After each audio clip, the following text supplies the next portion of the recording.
They'll have an update on that in 3 days. I trust that my bank account is secured, considering he's tried to get into it before and failed. I found one camera in the kitchen, another in the living room, and one in our bedroom. As such, I've left them in place for now and done all other planning, either in the bathroom pretending I'm taking a bath. I'm honestly staying away from the domestic violence services as my sister-in-law is unfortunately higher up in those considering she volunteers there, and I have a feeling if I did show up there, they would know in a heartbeat. I can't look for apartments until I get the update from my work, but either or I'm still going to be leaving the state.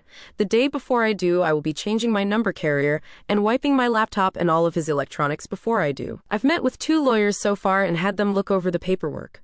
My husband had prepared and both said that it did have some clauses in it. That could have caused me some trouble down the line.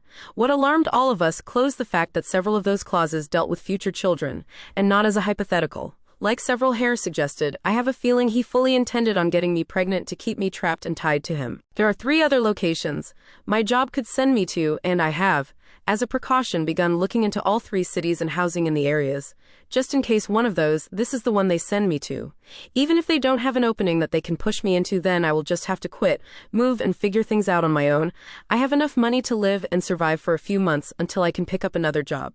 Unfortunately, all of our friends are mutuals and would likely be unaware of the consequences of saying or sharing anything I do or say with my husband. I don't have any surviving close family, and obviously my in-laws are not a good resource to rely on. I am on my own, unfortunately, other than the wonderful bonds I've begun to make here. I will update again if I get more information or something else happens. Otherwise, I'll update when my work gets back to me. I do plan on leaving before he returns, though, just to make sure that I'm not anywhere near here at that time. Update 2 to 1 days later. Good news? My work has an opening I qualify for it that will not only shift me across the country, but also comes with a salary increase as well. I've started telling my in-laws and friends that I'm planning a surprise outing for when my husband gets back for just the 2 of us.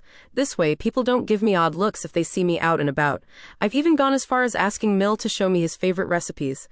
Meanwhile, I've found a moving company that, while small, is willing to work in a storm. The reason is in 5 days, we're supposed to get hit with a large storm front.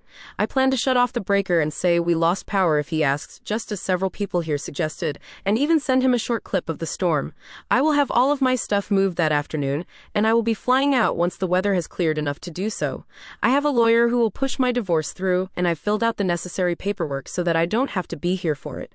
I'm not suing for assets or alimony, and I've shredded his divorce papers as well. I've set up a cheap payphone plan through Cricket until this is all said and done, at which point I will find a new carrier, number, and phone. This one is being wiped and left behind.